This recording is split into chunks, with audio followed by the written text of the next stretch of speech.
ಮಂಡ್ಯ ಜಿಲ್ಲೆಯ ಎಲ್ಲ ನನ್ನ ಆತ್ಮೀಯ ತಂದೆ ತಾಯಂದಿರು, ಯುವಕ ಸ್ನೇಹಿತರ ಹಾಗೂ ಭಾರತೀಯ ಜನತಾ ಪಾರ್ಟಿ ಹಾಗೂ ಜಾತ್ಯತೀತ ಜನತಾದಳದ ಒಂದು ಮೈತ್ರಿಯ ಒಂದು ಒಡಂಬಡಿಕೆಯಲ್ಲಿ ಎರಡೂ ಪಕ್ಷಗಳ ಕಾರ್ಯಕರ್ತರು ಹಾಗೂ ಎರಡೂ ಪಕ್ಷಗಳ ಮುಖಂಡರುಗಳ ಆದೇಶದ ಮೇರೆಗೆ ಇವತ್ತಿನ ದಿನ ಮಂಡ್ಯ ಲೋಕಸಭೆಯ ಚುನಾವಣೆಗೆ ರಾಜ್ಯದ ಮಾಜಿ ಮುಖ್ಯಮಂತ್ರಿಗಳಾಗಿರ್ತಕ್ಕಂಥ ಹಿರಿಯರು ಆಗಿರ್ತಕ್ಕಂಥ ನಾನು ಮತ್ತು ಅವರು ಜೊತೆಗೂಡಿ 2006ರಲ್ಲಿ ಅತ್ಯಂತ ಉತ್ತಮವಾದಂಥ ಆಡಳಿತವನ್ನು ಕೊಟ್ಟವು ಅಂತಕ್ಕಂಥದ್ದು ರಾಜ್ಯದ ಉದ್ದಗಲಕ್ಕೂ ಇವತ್ತು ಸಹ ನೆನಪಿಸ್ಕೊಳ್ತಕ್ಕಂಥ ಅವತ್ತಿನ ದಿನಗಳೇನಿದೆ, ಈ ಒಂದು ನಾಮಪತ್ರ ಸಲ್ಲಿಕೆಗೆ ಹಿರಿಯರಾದಂಥ ಯಡಿಯೂರಪ್ಪನವರು ನಾನೇ ಬರಬೇಕು ಅಂತ ಹೇಳಿ ಇವತ್ತಿನ ಕಾರ್ಯಕ್ರಮದಲ್ಲಿ ಭಾಗವಹಿಸಿದ್ರು. ಅದೇ ರೀತಿಯಲ್ಲಿ ಪಕ್ಕದ ಗೋವಾ ರಾಜ್ಯದ ಮುಖ್ಯಮಂತ್ರಿಗಳಾಗಿರ್ತಕ್ಕಂಥ ಪ್ರಮೋದ್ ಸಾವಂತ್ ಅವ್ರಿಗೂ ನನಗೂ ಇತ್ತೀಚೆಗೆ ಒಂದು ಅವಿನಾಭಾವ ಸಂಬಂಧಗಳೇನು ಬೆಳೆದಿದೆ. ಭಾರತೀಯ ಜನತಾ ಪಕ್ಷ ಮತ್ತು ಜನತಾದಳಗಳು ಮೈತ್ರಿ ಆಗಬೇಕು ಅಂತಕ್ಕಂಥ ಹಿನ್ನೆಲೆಯಲ್ಲಿ ಅವರ ಪಾತ್ರ ಬಹಳ ದೊಡ್ಡದಿದೆ. ನನಗೆ ಅವರು ಕೇಂದ್ರದ ಬಿಜೆಪಿ ಹೈಕಮಾಂಡ್ ಅವರು ನಿಮ್ಮನ್ನು ಭೇಟಿ ಮಾಡಬೇಕು ಅಂತ ಅಪೇಕ್ಷೆ ಪಟ್ಟಿದ್ದಾರೆ ಅಂತ ಹೇಳಿ ನನಗೆ ಆಹ್ವಾನ ಕೊಟ್ಟು ದೆಹಲಿಗೆ ಕರ್ಕೊಂಡು ಹೋದಂಥದ್ದೇನಿದೆ, ಈ ಒಂದು ಮೈತ್ರಿಯ ಒಡಂಬಡಿಕೆಗೆ ಗೋವಾದ ಮುಖ್ಯಮಂತ್ರಿಗಳ ಪಾತ್ರ ಬಹಳ ದೊಡ್ಡದಿದೆ. ಇವತ್ತಿನ ನಾಮಪತ್ರ ಸಲ್ಲಿಕೆಗೆ ಅವರು ಸಹ ಮಂಡ್ಯ ನಗರದ ಜನತೆಯನ್ನ, ಮಂಡ್ಯ ಜಿಲ್ಲೆಯ ಜನತೆಯನ್ನ ನಾನು ನೋಡ್ತಕ್ಕಂಥದ್ದು ಅಷ್ಟೇ ಅಲ್ಲ, ಅವರೆಲ್ಲರ ಆಶೀರ್ವಾದವನ್ನು ಪಡಿಬೇಕು ಅಂತ ಹೇಳಿ ಇವತ್ತು ಅವರೇ ಅಪೇಕ್ಷೆ ಪಟ್ಟು ಈ ಒಂದು ಕಾರ್ಯಕ್ರಮದಲ್ಲಿ ಭಾಗವಹಿಸಿದ್ದಾರೆ. ವೇದಿಕೆ ಮೇಲೆ ಮಾಜಿ ಶಾಸಕರು, ಮಾಜಿ ಮಂತ್ರಿಗಳಾಗಿರ್ತಕ್ಕಂಥ ತಮ್ಮಣ್ಣ ಅವರಿದ್ದಾರೆ, ಪುಟ್ಟರಾಜಣ್ಣ ಇದ್ದಾರೆ, ಮಾಜಿ ಶಾಸಕರುಗಳಾಗಿರ್ತಕ್ಕಂಥ ರವೀಂದ್ರ ಶ್ರೀಕಂಠಯ್ಯ, ಅಲ್ಲಿಂದ ಡಾಕ್ಟರ್ ಅನ್ನದಾನಿ, ಸುರೇಶ್ ಗೌಡ್ರು, ಹೀಗೆ ಎಲ್ಲ ನಮ್ಮ ಪಕ್ಷದ ರಾಮಚಂದ್ರ ಅವರು ಕಳೆದ ಚುನಾವಣೆಯಲ್ಲಿ ಅತ್ಯಂತ ಕಡಿಮೆ ಮತದಾನದಲ್ಲಿ ಕೇವಲ 1,500 ಮತದಲ್ಲಿ ಪರಾಜಿತಿದ್ದಾರೆ ರಾಮಚಂದ್ರ ಅವರು. ಮತ್ತು KR ನಗರದ ಮಾಜಿ ಶಾಸಕರು, ನನ್ನ ಆತ್ಮೀಯ ಸ್ನೇಹಿತರು, ಮಾಜಿ ಮಂತ್ರಿಗಳು ಆಗಿರ್ತಕ್ಕಂಥ ಸಾರಾ ಮಹೇಶ್ ಅವರು ಸಹ ಈ ಕಾರ್ಯಕ್ರಮದಲ್ಲಿ ಭಾಗವಹಿಸಿದ್ದಾರೆ. ರಮೇಶ್ ಅವರು ಜಿಲ್ಲಾ ಘಟಕದ ಅಧ್ಯಕ್ಷರು ಅವರು ಇದ್ದಾರೆ. ಬಿಜೆಪಿ ಪಕ್ಷದ ನನ್ನ ಆತ್ಮೀಯ ಸ್ನೇಹಿತರುಗಳಾಗಿರ್ತಕ್ಕಂಥ ಮಾಜಿ ಮಂತ್ರಿಗಳು ನಾರಾಯಣಗೌಡರು, ನಮ್ಮ ಅಶೋಕ್ ಜೈರಾಮ್ ಅವರು, ಜಯರಾಮಣ್ಣ ಅವರ ಪುತ್ರ ಅಶೋಕ್ ಜೈರಾಮ್ ಅವರು, ಅಲ್ಲಿಂದ ನಮ್ಮ ವಿಜಯಾನಂದ್ ಅವರು, ಶಂಕರೇಗೌಡರ ಮೊಮ್ಮಗ ವಿಜಯಾನಂದ್ ಅವರು, ನಮ್ಮ ಬಿಜೆಪಿ ಘಟಕದ ಅಧ್ಯಕ್ಷರಾಗಿರ್ತಕ್ಕಂಥ ಜಿಲ್ಲಾ ಘಟಕದ ಅಧ್ಯಕ್ಷರು ಇಂದ್ರೇಶ್ ಅವರು, ಅಲ್ಲಿಂದ ಮದ್ದೂರಿನ ಅಭ್ಯರ್ಥಿಯಾದಂಥ ಸ್ವಾಮಿ ಅವರಿರ್ಬೋದು, ಮಳವಳ್ಳಿಯ ಮುನ್ರಾಜು ಅವರು, ಹೀಗೆ ನಮ್ಮ ಶ್ರೀರಂಗಪಟ್ಟಣದ ಸಚ್ಚಿದಾನಂದ ಅವರು, ಎಲ್ಲರೂ ಸಹ ಈ ಒಂದು ಕಾರ್ಯಕ್ರಮದಲ್ಲಿ ಚೇತನ್ ಅವರು, ನಮ್ಮ ಶಿವರಾಮೇಗೌಡರ ಪುತ್ರರಾಗಿರ್ತಕ್ಕಂಥ ಚೇತನ್ ಅವರು, ಹಾಗೂ ಪಕ್ಷದ ಎರಡೂ ಪಕ್ಷಗಳ ನಾಗಮಂಗಲ ರವಿ ಅವರು, ಹೊಸಳ್ಳಿ ವೆಂಕಟೇಶ್ ಅವರು, ಹೀಗೆ ಹಲವಾರು ಪ್ರಮುಖರು ಈ ಒಂದು ಕಾರ್ಯಕ್ರಮದಲ್ಲಿ ಭಾಗವಹಿಸಿದ್ದೀರಿ. ಯಾರು ಅನ್ಯತಾ ಭಾವಿಸಬೇಡಿ. ನಮ್ಮ ಎಲ್ಲದಕ್ಕಿಂತ ಪ್ರಮುಖವಾಗಿ ನನ್ನ ಆತ್ಮೀಯ ಸ್ನೇಹಿತ KR ಪೇಟೆಯ ಶಾಸಕರಾಗಿರ್ತಕ್ಕಂಥ ಜಿಲ್ಲೆಯ ಏಕೈಕ ಶಾಸಕರು ಜನತಾದಳದ ನಮ್ಮ ಮಂಜಣ್ಣ ಅವರು, ಲೋಕಸಭೆಗೆ ಬಿಜೆಪಿಯಿಂದ ಒಂದು ಬಾರಿ ಉಪಚುನಾವಣೆಯಲ್ಲಿ ಸ್ಪರ್ಧೆ ಮಾಡಿರ್ತಕ್ಕಂಥ ಸಿದ್ದರಾಮೇಗೌಡರು ಹೀಗೆ ಹಲವಾರು ಅಮರಾವತಿ ಚಂದ್ರಣ್ಣ ಅವರು ಫೋನ್ ಮಾಡಿದ ತಕ್ಷಣಲೇ ಇಲ್ಲ ನಾನು ಪಕ್ಷಕ್ಕೆ ಸೇರ್ತೇನೆ ಅಂತಕ್ಕಂಥ ತೀರ್ಮಾನ ಮಾಡಿ ಬಂದಿದ್ದಾರೆ. ಅದೇ ರೀತಿಯಲ್ಲಿ ಉಮೇಶು ಡಿಸಿಸಿ ಬ್ಯಾಂಕ್ನ ಮಾಜಿ ಅಧ್ಯಕ್ಷರು ಸಿದ್ದರಾಮೇಗೌಡರು ಅಂದೆ ಸುನೀಲ್ ಸುಬ್ರಹ್ಮಣ್ಯಂ ಅವರು ಅತ್ಯಂತ ವಿಶೇಷವಾಗಿ ವಿಧಾನ ಪರಿಷತ್ತಿನ ಸದಸ್ಯರೇನಿದ್ದಾರೆ ಮಾಜಿ ಸದಸ್ಯರು ನಮ್ಮ ಕೊಡಗು ಭಾಗದ ಇಲ್ಲಿಯ ಉಸ್ತುವಾರಿ ವಹಿಸಿರ್ತಕ್ಕಂಥ ಸುಬ್ರಹ್ಮಣ್ಯ ಅವರು ಏನಿದ್ದಾರೆ ಅವರೂ ಸಹ ಈ ಸಭೆಯಲ್ಲಿದ್ದಾರೆ. ವೀರಯ್ಯನವರು ವಿಶೇಷವಾಗಿ ಅವರು ಮಂಡ್ಯ ಜಿಲ್ಲೆಯವರೇನೆ MLCಗಳಾಗಿ ಕೆಲಸ ಮಾಡಿದ್ದಾರೆ. ದಲಿತ ಸಮಾಜದ ಮುಖಂಡರು ಏನಿದ್ದಾರೆ ವೀರಯ್ಯನವರು ಸಹ ಇವತ್ತು ನಾಮಪತ್ರ ಸಲ್ಲಿಕೆ ಕಾರ್ಯಕ್ರಮದಲ್ಲಿ ಭಾಗವಹಿಸಿದ್ದಾರೆ. ಯಾರು ನಮ್ಮ ಹರೀಶ್ ಅವರು ಹುಣಸೂರಿನ ಶಾಸಕ ಮಿತ್ರರು ಹರೀಶ್ ಅವರು ಇವತ್ತು ಸಭೆಯಲ್ಲಿದ್ದಾರೆ. ಅಶ್ವಿನ್ ಅವರು ನಮ್ಮ ಟಿ ನರಸೀಪುರದ ಮಾಜಿ ಶಾಸಕರು ಅಶ್ವಿನ್ ಅವರು ಸಹ ಈ ಕಾರ್ಯಕ್ರಮದಲ್ಲಿ ಭಾಗವಹಿಸಿದ್ದಾರೆ.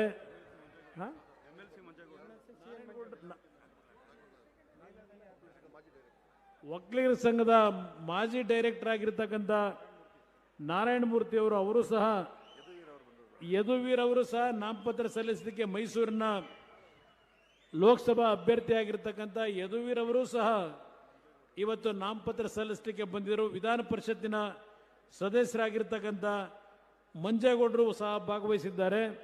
ಅದೇ ರೀತಿಯಲ್ಲಿ ಮಾಜಿ ಶಾಸಕರ ವಿಧಾನ ಪರಿಷತ್ತಿನ ಸದಸ್ಯರಾಗಿರ್ತಕ್ಕಂಥ ಶ್ರೀಕಂಠೇಗೌಡರು ಇದ್ದಾರೆ. ಎಲ್ಲರ ಹೆಸರುಗಳನ್ನ ಹೇಳಲಿಕ್ಕೆ ಸಮಯದ ಅಭಾವ, ನಿಮ್ಮೆಲ್ಲರಲ್ಲಿ ಕ್ಷಮೆ ಕೋರ್ತೇನೆ, ಯಾರೂ ಅನ್ಯತಾ ಭಾವಿಸಬೇಡಿ. ಎಲ್ಲರನ್ನೂ ಇವತ್ತು ಈ ಸಂದರ್ಭದಲ್ಲಿ ವೇದಿಕೆ ಮೇಲೆ ಇರ್ತಕ್ಕಂಥವ್ರೆಲ್ಲರೂ ಏನಿದ್ದೀರಿ ಮಾಡೋದು ಮೊದಲೇ ಹೇಳದ್ನಣ್ಣ. ಎಲ್ಲದಕ್ಕಿಂತ ಹೆಚ್ಚಾಗಿ ನಮ್ಮ ಏಳು ಬೀಳುಗಳು ಕಷ್ಟ ಸುಖದಲ್ಲಿ ಸನ್ಮಾನ್ಯ ದೇವೇಗೌಡರ ಒಂದು ರಾಜಕೀಯ ಜೀವನ ಪ್ರಾರಂಭ ಆದಂಥ ದಿನದಿಂದ ಅವರಿಗೆ ಶಕ್ತಿಯನ್ನು ತುಂಬಿರ್ತಕ್ಕಂಥ ಇಲ್ಲಿ ನಡೆದಿರ್ತಕ್ಕಂಥ ಮತ್ತು ಹಳ್ಳಿಗಳಲ್ಲಿ ದೇವೇಗೌಡರು ಜನತಾದಳದ ಬಗ್ಗೆ ಅಭಿಮಾನವನ್ನು ಹೊಂದಿರತಕ್ಕಂಥ ಲಕ್ಷಾಂತರ ಮಂಡ್ಯ ಜಿಲ್ಲೆಯ ಜನತೆಗೆ, ತಂದೆ ತಾಯಂದರಿಗೆ ಈ ವೇದಿಕೆ ಮುಖಾಂತರ ಪ್ರಥಮವಾಗಿ ನನ್ನ ಕೃತಜ್ಞತೆಗಳನ್ನು ಸಲ್ಲಿಸಲಿಕ್ಕೆ ಬಯಸ್ತಾ ಇದ್ದೇನೆ.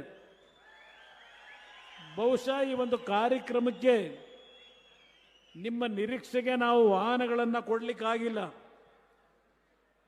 ಹಲವಾರು ಕ್ಷೇತ್ರಗಳಲ್ಲಿ ಬಹುಶಃ ಇವತ್ತು ನಮ್ಮ ನಾಯಕರುಗಳು ಅಲ್ಲಿಯ ಒಂದು ಪಕ್ಷದ ಕಾರ್ಯಕರ್ತರಿಂದ ಬಯಸ್ಕೊಳ್ತಕ್ಕಂಥ ಒಂದು ವಾತಾವರಣ ನಿರ್ಮಾಣ ಆಗಿದೆ.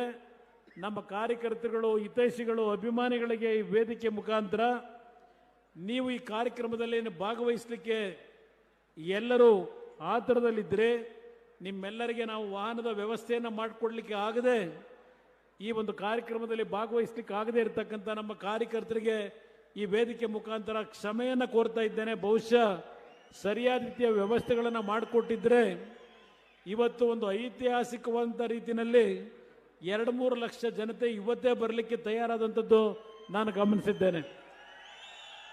ಈಗಾಗಲೇ ಯಡಿಯೂರಪ್ಪನವರು, ನಮ್ಮ ಗೋವಾ ಮುಖ್ಯಮಂತ್ರಿಗಳು ಹಲವಾರು ವಿಷಯಗಳನ್ನು ಚರ್ಚೆ ಮಾಡಿದ್ದಾರೆ. ಗೌರವಾನ್ವಿತ ಹಿರಿಯ ನಾಯಕರಾಗಿರ್ತಕ್ಕಂಥ ಯಡಿಯೂರಪ್ಪನವರು ಏನು ಒಂದು ಮಂಡ್ಯ ಜಿಲ್ಲೆಯ ಏನು ಒಂದು ತವರು ಮನೆ ಅಂತಕ್ಕಂಥ ಒಂದು ಮಾತನ್ನು ಹೇಳಿದ್ದಾರೆ. ಅವರು KR ಪೇಟೆಯ ಬೂಕನಕೆರೆ ಗ್ರಾಮದಲ್ಲಿ ಜನಿಸಿ ಶಿವಮೊಗ್ಗದಲ್ಲಿ ಇವತ್ತು ಅವರ ರಾಜಕೀಯ ಪ್ರಾರಂಭ ಮಾಡುವಂಥದ್ದು. ನಾನು ಹಾಸನ ಜಿಲ್ಲೆಯಲ್ಲಿ ಜನ್ಮ ತಾಳಿದ್ರು. ರಾಮನಗರದ ಜನತೆ ನನಗೆ ರಾಜಕೀಯ ಜನ್ಮ ಕೊಟ್ಟರು.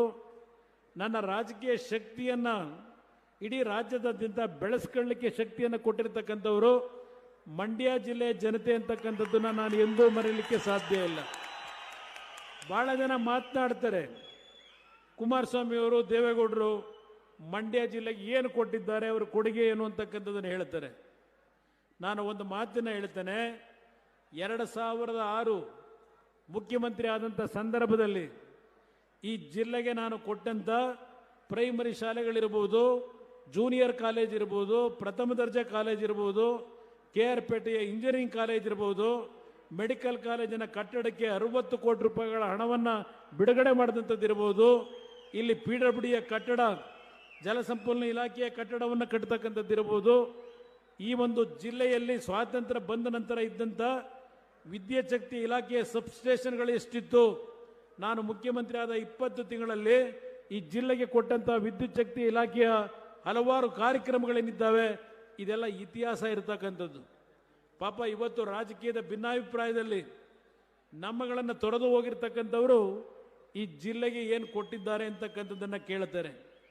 ಈ ಜಿಲ್ಲೆಯ ನನ್ನ ರೈತ ಬಂಧುಗಳು ಯಾವ ಸಕ್ಕರೆ ನಾಡು ಅಂತಕ್ಕಂಥ ಒಂದು ಪ್ರಖ್ಯಾತಿಯನ್ನು ಹೊಂದಿರತಕ್ಕಂಥ ಈ ಒಂದು ಜಿಲ್ಲೆಯಲ್ಲಿ ಬರಗಾಲದ ಒಂದು ಸಮಸ್ಯೆಗಳಿಂದ ನಮ್ಮ ರೈತ ಕುಟುಂಬಗಳು ಸಾಲದ ಹೊರೆಯನ್ನು ಹೊರಲಾರದೆ ಸುಮಾರು 200ಕ್ಕೂ ಹೆಚ್ಚು ರೈತ ಕುಟುಂಬಗಳಲ್ಲಿ ಆತ್ಮಹತ್ಯೆ ಆದಾಗ ಆ ಕುಟುಂಬಗಳನ್ನು ಭೇಟಿ ಮಾಡಿ ವೈಯಕ್ತಿಕವಾಗಿ ನಮ್ಮ ಪಕ್ಷದ ಶಾಸಕರುಗಳ ಜೊತೆಗೂಡಿ ನಮ್ಮ ಕೈಲಾದ ಮಟ್ಟಿಗೆ ಆರ್ಥಿಕ ನೆರವನ್ನು ಕೊಟ್ಟಿದ್ದಷ್ಟೇ ಅಲ್ಲ, ನನ್ನ ರೈತ ಬಂಧುಗಳಿಗೆ ಮನವಿ ಮಾಡಿದೆ. ಯಾವುದೇ ಕಾರಣಕ್ಕೂ ಸಾಲ ಮಾಡಿದ್ದೇವೆ ಅಂತೇಳಿ ಹೆದರಬೇಡಿ, ನಿಮ್ಮ ಸಾಲವನ್ನು ತೀರಿಸ್ತಕ್ಕಂಥದ್ದಕ್ಕೆ ನನ್ನ ಒಂದು ಮುಂದಿನ ದಿನಗಳಲ್ಲಿ ಸರ್ಕಾರ ಬಂದರೆ ನಿಮ್ಮ ಜೊತೆಯಲ್ಲಿದ್ದೇನೆ, ನೀವು ಅನಾಥರಾಗಬೇಡಿ ಅಂತಕ್ಕಂಥ ಮಾತನ್ನ ಹೇಳಿದೆ. 18ರಲ್ಲಿ ನನಗೆ ಸಂಪೂರ್ಣ ಬಹುಮತದ ಸರ್ಕಾರ ಅಲ್ಲ, ಆ ಸರ್ಕಾರದಲ್ಲಿ ಯಾವೊಂದು ಒತ್ತಡಗಳನ್ನು ಹಾಕಿ ನಮ್ಮ ಜೊತೆ ಸರ್ಕಾರ ಮಾಡಿದ್ರು, ನನಗೆ ಉತ್ತಮ ಅಂತ ಕೆಲಸ ಮಾಡಲಿಕ್ಕೆ ಅವಕಾಶವನ್ನೇ ಕೊಡಲಿಲ್ಲ. ಅವ್ರು ಹೇಳಿದ್ರು ಅವತ್ತು ನನಗೆ ಬೆಂಬಲ ಕೊಟ್ಟಂಥ ಸಂದರ್ಭದಲ್ಲಿ ಸನ್ಮಾನ್ಯ ದೇವೇಗೌಡರು ಹೇಳಿದ್ದು, ನನ್ನ ಮಗನ ಆರೋಗ್ಯ ಚೆನ್ನಾಗಿಲ್ಲ, ಅವನ ಆರೋಗ್ಯದ ಸಮಸ್ಯೆ ಇದೆ, ನೀವೇ ಯಾರಾದರೂ ಮಲ್ಲಿಕಾರ್ಜುನ ಖರ್ಗೆ ಅವರು ಯಾರಾದರೂ ನೀವು ಮುಖ್ಯಮಂತ್ರಿ ಆಗಿ ಅಂತಕ್ಕಂಥ ಮಾತನ್ನ ಹೇಳಿದಂಥದ್ದು ಇವತ್ತು ನಾನು ಸ್ಮರಿಸ್ಕೊಳ್ಳಿಕ್ಕೆ ಬಯಸ್ತಾ ಇದ್ದೇನೆ. ಅವತ್ತು ಕೇಂದ್ರದ ಕಾಂಗ್ರೆಸ್ ನಾಯಕರು ನನ್ನ ಮೇಲೆ ಒತ್ತಡ ಹಾಕಿ ಅವತ್ತು ಮುಖ್ಯಮಂತ್ರಿ ಮಾಡಿದಂಥದ್ದೇನಿದೆ, ನಾನು ರೈತರ ಸಾಲವನ್ನು ಮನ್ನಾ ಮಾಡ್ತಕ್ಕಂಥ ಒಂದು ಸವಾಲು ನನ್ನ ಮುಂದೆ ಏನಿತ್ತು, ನನ್ನ ಜನತೆಗೆ ಏನು ಮಾತು ಕೊಟ್ಟಿದ್ದೆ, ಆ ಸಾಲ ಮನ್ನಾ ಮಾಡಲಿಕ್ಕೆ ತೀರ್ಮಾನ ಮಾಡಲಿಕ್ಕೆ ಹೋದಾಗ ಇದೇ ಕಾಂಗ್ರೆಸ್ನ ನಾಯಕರುಗಳು ಯಾವುದೇ ಕಾರಣಕ್ಕೂ ನಾವು ಯಾವೊಂದು ಭಾಗ್ಯ ಯೋಜನೆಗಳನ್ನು ಕೊಟ್ಟಿದ್ದೇವೆ ಈ ರಾಜ್ಯದಲ್ಲಿ ಒಂದು ಕಾರ್ಯಕ್ರಮವನ್ನು ನಿಲ್ಲಿಸಬಾರದು, ಅದರ ಜೊತೆಗೆ ನಾವು ಯಾವ ಹಂಚಿಕೆ ಮಾಡಿದ್ದೇವೆ ಒಂದು ನಯಾ ಪೈಸನ ಕಡಿಮೆ ಮಾಡಬಾರದು ಅಂತಕ್ಕಂಥ ಒತ್ತಡಗಳನ್ನು ಹೇಳಿದರು. ನಾನಾಗ ಒಂದು ಕಾಂಗ್ರೆಸ್ ನಾಯಕರಿಗೆ ಒಂದು ಮಾತು ಹೇಳಿದೆ, ನಾನು ನನ್ನ ರೈತರಿಗೆ ಮಾತು ಕೊಟ್ಟಿದ್ದೇನೆ, ಸಾಲ ಮನ್ನಾ ಮಾಡ್ತಕ್ಕಂಥದ್ದಕ್ಕೆ ನೀವು ನನಗೆ ಅಡಚಣೆ ಮಾಡಬೇಡಿ, ನಿಮ್ಮ ಎಲ್ಲ ಕಾರ್ಯಕ್ರಮಗಳನ್ನು ಮುಂದುವರಿಸ್ತೀನಿ, ನನ್ನ ರೈತರಿಗೆ ಕೊಟ್ಟು ಮಾತು ಉಳಿಸ್ಕೊತೀನಿ ಅಂತಕ್ಕಂಥ ಮಾತನ್ನು ಹೇಳಿ ಅವತ್ತಿನ ದಿನ 25,000 ಕೋಟಿ ರೂಪಾಯಿಗಳನ್ನು ರೈತರ ಸಾಲ ಮನ್ನಾಗೆ ಕೊಟ್ಟಂಥದ್ದೇನಿದೆ, ಮಂಡ್ಯ ಜಿಲ್ಲೆಗೆ ಕುಮಾರಸ್ವಾಮಿ ಕೊಡುಗೆ ಏನು ಅಂತಕ್ಕಂಥದ್ದನ್ನ ಈ ಕಾಂಗ್ರೆಸ್ ನಾಯಕರೇನು ಕೇಳ್ತಾ ಇದ್ದಾರೆ. ಸುಮಾರು 750 ಕೋಟಿ ರೂಪಾಯಿಗಳು ನನ್ನ ರೈತರು ಸಾಲ ಏನು ಮಾಡಿದ್ದೀರಿ ನಿಮ್ಮ ಮನೆಯ ಬಾಗಿಲಿಗೆ ನಿಮ್ಮ ಅಕೌಂಟ್ಗಳಿಗೆ ತಂದು ಕೊಟ್ಟಂಥದ್ದನ್ನ ಇವತ್ತು ನಾನು ಸ್ಮರಿಸ್ಕೊಳ್ಳಿಕ್ಕೆ ಬಯಸ್ತಾ ಇದ್ದೇನೆ. ನನ್ನ ಕರ್ತವ್ಯ, ನನ್ನ ಜನತೆ, ನನ್ನ ರೈತರು ಸಂಕಷ್ಟದಲ್ಲೇನಿದ್ರು ಇವತ್ತು ಈ ರಾಜ್ಯದಲ್ಲಿ ಅವರ ಪರವಾಗಿ ಅವತ್ತು ಇದ್ದಂಥ 14 ತಿಂಗಳ ಅವಧಿಯಲ್ಲಿ ಕಾರ್ಯಕ್ರಮ ಏನು ಕೊಟ್ಟೆ, ಇವತ್ತು ಸಿದ್ದರಾಮಯ್ಯನವರ ಸರ್ಕಾರದಲ್ಲಿ ಕಾಂಗ್ರೆಸ್ ಸರ್ಕಾರದಲ್ಲಿ ನರೇಂದ್ರ ಮೋದಿ ಅವರನ್ನ ಪ್ರತಿನಿತ್ಯ ಕೇಳ್ತಾ ಇದ್ದಾರೆ. ನಮ್ಮ ತೆರಿಗೆ, ನಮ್ಮ ಹಕ್ಕು, ನಮ್ಮ ಹಣವನ್ನು ಯಾಕೆ ಕೊಡ್ತಾ ಇಲ್ಲ ಅಂತ ಪ್ರಶ್ನೆ ಮಾಡ್ತಾ ಇದ್ದಾರೆ. ನಾನವತ್ತು ನನ್ನ ರೈತರು ಸಾಲ ಮನ್ನಾ ಮಾಡ್ತಕ್ಕಂಥ ನಿರ್ಧಾರ ಮಾಡಿ 25,000 ಕೋಟಿ ಹಣವನ್ನು ಬಿಡುಗಡೆ ಮಾಡಿದಾಗ ಕೇಂದ್ರ ಸರ್ಕಾರದ ಮುಂದೆ ನಾನು ಭಿಕ್ಷೆ ಬೇಡಲಿಲ್ಲ, ಇಲ್ಲ ಕೈ ನೀಡಲಿಲ್ಲ ಅವ್ರ ಮುಂದೆ.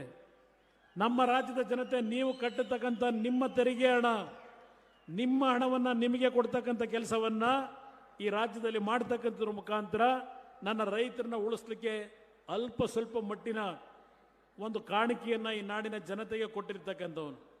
ನಾನು ರೈತರ ಬಗ್ಗೆ ಗೌರವ ಇಟ್ಕೊಂಡಿರ್ತಕ್ಕಂಥವನು. ಇವತ್ತು ಕೇಳ್ತಾರೆ ದೇವೇಗೌಡರ ಬಗ್ಗೆ, ಏನು ಈ ನಾಡಿಗೆ ಕೊಟ್ಟಿದ್ದೀರಿ, ನಿಮ್ಮ ಸಾಧನೆ ಏನು ಅಂತಾರೆ. ಇವತ್ತು ಕಾವೇರಿಗೆ ನಿಮ್ಮ ಹೋರಾಟ ಏನು ಅಂತಾರೆ. ನಮ್ಮ ಮುಖ್ಯಮಂತ್ರಿಗಳು ಮೊನ್ನೆ ಹೇಳಿದ್ದಾರೆ, ನನ್ನ ರಕ್ತದ ಕಣಕಣದಲ್ಲೂ ಕನ್ನಡ ಕನ್ನಡ ಅಂತಕ್ಕಂಥದ್ದನ್ನು ಹೇಳಿದ್ದಾರೆ.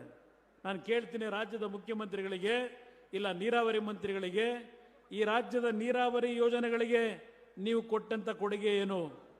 ಇವತ್ತು ಯಾವ ಕೇಂದ್ರ ಸರ್ಕಾರದ ಮುಂದೆ ಟೀಕೆಯನ್ನು ಮಾಡ್ತಾ ಇದ್ದೀರಿ, ಕೇಂದ್ರ ಸರ್ಕಾರ ನಮ್ಮ ರಾಜ್ಯದ ನ್ಯಾಯವನ್ನು ಕೊಡ್ತಾ ಇಲ್ಲ ಅಂತಕ್ಕಂಥ ಮಾತು ಹೇಳ್ತಾ ಇದ್ದೀರಿ. ಸ್ವಾತಂತ್ರ್ಯ ಬಂದ ನಂತರ ಸುಮಾರು 40-45 ವರ್ಷಗಳು ಸುದೀರ್ಘವಾಗಿ 1977ನೇ ಇಸ್ವಿಯವರೆಗೆ ದೇಶದಲ್ಲಿ ಕೇಂದ್ರದಲ್ಲಿ ಕಾಂಗ್ರೆಸ್ ಸರ್ಕಾರದ ಆಡಳಿತ, ಕಾಂಗ್ರೆಸ್ ಸರ್ಕಾರದ ಮುಖ್ಯಮಂತ್ರಿಗಳು, ಪ್ರಧಾನಮಂತ್ರಿಗಳೇ, ಕರ್ನಾಟಕದಲ್ಲಿ 28ಕ್ಕೆ 28 ಲೋಕಸಭಾ ಸದಸ್ಯರು 1952ನೇ ಇಸ್ವಿಯಿಂದ 77ನೇ ಇಸ್ವಿಯವರೆಗೆ ಕಾಂಗ್ರೆಸ್ನಿಂದ 28ಕ್ಕೆ 28 ಲೋಕಸಭಾ ಸದಸ್ಯರನ್ನ ಈ ರಾಜ್ಯದ ಜನತೆ ಕಳಿಸ್ಕೊಟ್ರು. ಕಾಂಗ್ರೆಸ್ 40 ವರ್ಷದಲ್ಲಿ ಈ ರಾಜ್ಯಕ್ಕೆ ಕೊಟ್ಟ ಕೊಡುಗೆ ಏನು? ಕಾವೇರಿ ನೀರಿನ ಉಳಿಸ್ಲಿಕ್ಕೆ ಕಾಂಗ್ರೆಸ್ ನಾಯಕರು ಕೊಟ್ಟ ಕೊಡುಗೆ ಏನು? ಇದನ್ನ ಇವತ್ತು ಸಿದ್ದರಾಮಯ್ಯನವ್ರಿಗೆ ಕೇಳಲಿಕ್ಕೆ ಬಯಸ್ತಾ ಇದ್ದೇನೆ. ಮೇಕೆದಾಟಿನ ಬಗ್ಗೆ ಈಗ ಚರ್ಚೆ ಮಾಡ್ತಾ ಇದ್ದೀರಿ. ಮೇಕೆದಾಟು ಏನು ಪಾದಯಾತ್ರೆ ಮಾಡಿದ್ರಿ ನಮ್ಮ ಸಾತ್ತೂರಿನ ಸಂಗಮದಿಂದ, ನಮ್ಮ ನೀರು ನಮ್ಮ ಹಕ್ಕು ಅಂತ ಹೇಳಿದ್ರಿ. ಈಗ ಸರ್ಕಾರ ತಂದು 10 ತಿಂಗಳಾಯಿತು. ನಮ್ಮ ನೀರು ನಮ್ಮ ಹಕ್ಕನ್ನು ಉಳಿಸ್ಕೊಳ್ಳಿಕ್ಕೆ ನಿಮ್ಮ ಕೊಡುಗೆ ಏನು? ಕಾಂಗ್ರೆಸ್ ನಾಯಕರಿಗೆ ಇವತ್ತು ಕೇಳಲಿಕ್ಕೆ ಬಯಸ್ತೇನೆ. ನಿನ್ನೆ ದಿನ ನಾನು ಶ್ರೀರಂಗಪಟ್ಟಣದ ಕೆಲವು ಹಳ್ಳಿಗಳಲ್ಲಿ ಹೋದಾಗ ಯಾವೊಂದು ಪುಟ್ಟಣ್ಣಯ್ಯನವರ ಏನು ಒಂದು ಸಮಾಧಿಯ ಸ್ಥಳಕ್ಕೆ, ಅಂತ್ಯಕ್ರಿಯೆ ಆದಂತಹ ಸಮಾಧಿಯ ಸ್ಥಳಕ್ಕೆ, ಕ್ಯಾತನಹಳ್ಳಿಗೆ ಹೋಗಿ ಅವರ ಸಮಾಧಿಗೆ ನಾನು ಗೌರವವನ್ನು ಸಲ್ಲಿಸಿ ಬರ್ತಕ್ಕಂಥ ಸಂದರ್ಭದಲ್ಲಿ ನಿನ್ನೆ ಸಾಯಂಕಾಲ ನೋಡಿದೆ, ಹೊಲಗಳಲ್ಲಿ ಕಬ್ಬು ಒಣಗಿ ನಿಂತಿದೆ. ಯಾವ ಕಾರಣಕ್ಕೆ ಇವತ್ತು ಈ ಒಂದು ಮಂಡ್ಯ ಜಿಲ್ಲೆ ಸಕ್ಕರೆಯ ನಾಡು ಅಂತಕ್ಕಂಥ ಈ ನಾಡಿನ ಭೂಮಿಯಲ್ಲಿ ಕಬ್ಬು ಒಣಗಲಿಕ್ಕೆ ಯಾರು ಕಾರಣಕರ್ತರು? ಸಿದ್ದರಾಮಯ್ಯನವರೇ, ಯಾರು ಕಾರಣಕರ್ತರು? ಶಿವಕುಮಾರ್ ಅವರೇ ಕೇಳಲಿಕ್ಕೆ ಬಯಸ್ತೇನೆ. ರಾತ್ರಿ ನಾನು KM ದೊಡ್ಡಿನಲ್ಲಿ, ಹನುಮಂತ ನಗರದಲ್ಲಿ ಯಾವ ಜಿ ಮಾದೇಗೌಡರು ಕಾವೇರಿ ನೀರಿಗೋಸ್ಕರವಾಗಿ ಹೋರಾಟ ಮಾಡಿದರು. ಇವತ್ತು ಅವರಿಗೆ ಗೌರವವನ್ನು ಸಲ್ಲಿಸಲಿಕ್ಕೆ, ಅವರ ಸಮಾಧಿಗೆ ನಾನು ಗೌರವ ಸಲ್ಲಿಸಲಿಕ್ಕೆ ನೆನ್ನೆ ಹೋಗಿ ಮದ್ದೂರಿನ ರಸ್ತೆಯಲ್ಲಿ KM ದೊಡ್ಡಿಯಿಂದ ಮಳವಳ್ಳಿ ರಸ್ತೆಯಲ್ಲಿ ಬರಬೇಕು, ಮದ್ದೂರಿಗೆ ಬರಬೇಕಾದರೆ ಆ ಪ್ರಮುಖ ರಸ್ತೆಯಲ್ಲಿ ಕಬ್ಬಿನ ಗದ್ದೆಗಳು ಏನಾಗಿದ್ದಾವೆ? ಕೊನೆಯ ಟೈಲ್ಯಾಂಡ್ ಭಾಗಕ್ಕೆ ಇವತ್ತು ನೀರನ್ನು ಕೊಡಲಿಕ್ಕೆ ನಿಮಗೆ ಯೋಗ್ಯತೆ ಇಲ್ಲ. ಅದೇ ನೀರನ್ನ ತಮಿಳುನಾಡಿಗೆ ಹರಿಸ್ತಾ ಇದ್ದೀರಿ. ತಮಿಳು ಭಾಗಕ್ಕೆ ನೀರನ್ನು ಹರಿಸ್ತಾ ಇರಿ, ತಮಿಳುನಾಡಿಗೆ. ಇದು ನೀವು ಕೊಟ್ಟಿರ್ತಕ್ಕಂಥ ನಮ್ಮ ನೀರು ನಮ್ಮ ಹಕ್ಕು. ಇದು ನೀವು ಕೊಟ್ಟಿರ್ತಕ್ಕಂಥದ್ದು ಮಂಡ್ಯ ಜಿಲ್ಲೆಯ ಜನತೆಗೆ ಕೊಡುಗೆ. ಹಲವಾರು ಭಾಗದಲ್ಲಿ ಇವತ್ತು ಕಬ್ಬು ಒಣಗಿ ನಿಂತಿದೆ. ಈ ಒಂದು ಜಿಲ್ಲೆಯ ಕೃಷಿ ಸಚಿವರಾಗಿ ಪ್ರಥಮ ಬಾರಿಗೆ ಹೇಳ್ತಾರೆ, ಈ ಬಾರಿ ಯಾರು ಭತ್ತ ನಾಟಿ ಮಾಡಬೇಡಿ ಅಂತ ಹೇಳಿ ಘೋಷಣೆ ಮಾಡಿದಂಥ ಯಾರಾದರೂ ಒಬ್ಬ ಕೃಷಿ ಸಚಿವ ಈ ಭಾಗದಲ್ಲಿ ಯಾರಾದರೂ ಬಂದಿದ್ರೆ, ಇವತ್ತಿನ ಈ ಕೃಷಿ ಸಚಿವ ಮಂಡ್ಯ ಜಿಲ್ಲೆಯ ಜನತೆಗೆ, ರೈತರಿಗೆ ಹೇಳ್ತಾರೆ ಭತ್ತ ನಾಟಿ ಮಾಡಬೇಡಿ ಅಂತ ಹೇಳಿ. ಇದು ಇವರು ಕೊಟ್ಟಿರ್ತಕ್ಕಂಥ ಕೊಡುಗೆ ಈ ಒಂದು ಭಾಗದ ಜನತೆಗೆ. ಇವತ್ತು ನಾನು ಒಂದು ಮಾತನ್ನ ಈ ಒಂದು ವೇದಿಕೆ ಮುಖಾಂತರ ಹೇಳ್ತೇನೆ. ನನಗೆ ಇದು ದೇವರ ಸಭೆ, ನನಗೆ ದೇವರ ಸಭೆ. ಇವತ್ತು ನಾನು ಯಾವ ಕಾರಣಕ್ಕೋಸ್ಕರವಾಗಿ ಬಿಜೆಪಿಯ ಜೊತೆ ಮೈತ್ರಿಯ ಸಂಬಂಧವನ್ನು ಬೆಳೆಸಿದ್ದೇನೆ, ದಯವಿಟ್ಟು ಈ ನಾಡಿನ ಜನತೆ, ಈ ಒಂದು ವೇದಿಕೆ ಮುಖಾಂತರ ನಾನು ಮನವಿ ಮಾಡ್ತೇನೆ ಈ ನಾಡಿನ ಜನತೆಗೆ. ಇವತ್ತು ನಾನು ವೈಯಕ್ತಿಕವಾದ ಸ್ಥಾನಮಾನಗಳಿಗೋಸ್ಕರವಾಗಿ ಬಿಜೆಪಿಯ ಜೊತೆ ಈ ಒಂದು ಮೈತ್ರಿಯ ಸಂಬಂಧವನ್ನು ಬೆಳೆಸಿಲ್ಲ. ಇವತ್ತು ಯಾವ ಕರ್ನಾಟಕದ 28 ಎಂಪಿಗಳು, ಲೋಕಸಭಾ ಸದಸ್ಯರು ದೆಹಲಿಯಲ್ಲಿ ಮಾತನಾಡೋದಿಲ್ಲ, ಇವತ್ತು ಇವರಿಗೆ ಧ್ವನಿ ಇಲ್ಲ ಅಂತಕ್ಕಂಥ ಮಾತನ್ನ ಈಗಿನ ಕಾಂಗ್ರೆಸ್ ಏನು ಹೇಳ್ತಾ ಇದ್ದೀರಿ? ಅವತ್ತು ಕರ್ನಾಟಕದ ನೀರಾವರಿ ಯೋಜನೆಗಳಿಗೆ 40 ವರ್ಷ ಇದ್ದಂಥ ನಮ್ಮ ಲೋಕಸಭಾ ಸದಸ್ಯರು 28ಕ್ಕೆ 28 ಸ್ಥಾನ ಗೆದ್ದು, ನೀವು ಕೊಟ್ಟ ಕೊಡುಗೆ ಕರ್ನಾಟಕಕ್ಕೆ ಏನಪ್ಪಾ ಅಂದರೆ, ಆ ಉತ್ತರ ಕರ್ನಾಟಕದ ಅಪ್ಪರ್ ಕೃಷ್ಣ ನೀರಾವರಿ ಯೋಜನೆಗೆ ಅವತ್ತಿನ ಪ್ರಧಾನಮಂತ್ರಿ ಲಾಲ್ ಬಹದ್ದೂರ್ ಶಾಸ್ತ್ರಿ ಅವರು ಬಂದು ಗುದ್ದಲಿ ಪೂಜೆ ಮಾಡಿ ಹೋದಂಥದ್ದನ್ನು ಹೊರತುಪಡಿಸಿ ಒಂದು ಬಿಡುಗಾಸನ್ನ ಇವತ್ತು ಕರ್ನಾಟಕ ರಾಜ್ಯದ ನೀರಾವರಿ ಯೋಜನೆಗಳಿಗೆ ಕೇಂದ್ರ ಸರ್ಕಾರದಿಂದ ಕೊಡಲಿಲ್ಲ. ಇವತ್ತು ನರೇಂದ್ರ ಮೋದಿ ಅವರನ್ನ ಕೇಳ್ತಾ ಇದ್ದೀರಿ, ನಿಮ್ಮ ಕೈಲೇನು ಸಾಧ್ಯವಾಗಿಲ್ಲ. ಈ ಚುನಾವಣೆಯಲ್ಲಿ ಈ ವೇದಿಕೆ ಮುಖಾಂತರ ಮನವಿ ಮಾಡ್ತಕ್ಕಂಥದ್ದು 28ಕ್ಕೆ 28 ಲೋಕಸಭಾ ಸದಸ್ಯರನ್ನ. ಇವತ್ತು ಮಂಡ್ಯ ಜಿಲ್ಲೆಯ ಜನತೆ, ನೀವು ನನಗೆ ಹಲವಾರು ಜನ ಹಿರಿಯರು ದೂರವಾಣಿ ಮುಖಾಂತರ ಫೋನ್ ಮಾಡಿ, ನೀನು ಈ ಬಾರಿ ಚುನಾವಣೆಗೆ ಮಂಡ್ಯದಿಂದ ನಿಲ್ಲಲೇಬೇಕು, ಇವತ್ತು ಈ ಜಿಲ್ಲೆಯ ಅಭಿವೃದ್ಧಿ, ಈ ಜಿಲ್ಲೆಗೆ ಹಲವಾರು ನನ್ನ ರೈತರ ಬದುಕನ್ನು ಸರಿಪಡಿಸಲಿಕ್ಕೆ ಈ ಬಾರಿ ನೀನೇ ನಿಲ್ಲಬೇಕು ಅಂತಕ್ಕಂಥ ದೂರವಾಣಿ ಮುಖಾಂತರ ಹಲವಾರು ಹಿರಿಯರ ಒಂದು ಒತ್ತಡ ಏನಿದೆ, ಒಂದು ಮಾತನ್ನ ಹೇಳಿದ್ರು. ದಯವಿಟ್ಟು ಈ ಭಾಗದ ಜನ ಇವತ್ತು ನೀನು ಬರಬೇಕು ಅಂತ ಇದ್ದಾರೆ. ಈ ಚುನಾವಣೆಯಲ್ಲಿ ನೀನೇನಾದರೂ ಸೋತರೆ ಸಂಜಯ್ ಥಿಯೇಟರ್ ಸರ್ಕಲ್ನಲ್ಲಿ ನೇಣಿಗೆ ಶರಣಾಗ್ತೀವಿ, ನಿಮಗೆ ಅನ್ಯಾಯ ಮಾಡಲ್ಲ, ಈ ಚುನಾವಣೆಗೆ ನಿಲ್ಲಿ ಅಂತಕ್ಕಂಥ ಮಾತು ಹೇಳಿದ್ರು. ಇವತ್ತು ಆ ಹಿನ್ನೆಲೆಯಲ್ಲಿ ಇವತ್ತು ಈ ಜಿಲ್ಲೆಯಲ್ಲಿ ನಾನು ಚುನಾವಣೆಗೆ ಬಂದಿರತಕ್ಕಂಥದ್ದು ನನ್ನ ವೈಯಕ್ತಿಕ ಸ್ವಾರ್ಥಕ್ಕಲ್ಲ.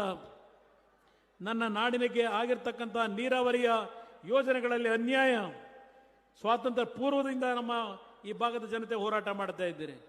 ಇವತ್ತು ಬಹುಶಃ ಆರಂಗಿ ಜಲಾಶಯ ಮತ್ತು ಹೇಮಾವತಿ ಜಲಾಶಯ 1962 ನಮ್ಮ ಈಗಿನ ಯುವಕರಿಗೆ ಮನವಿ ಮಾಡ್ತೇನೆ.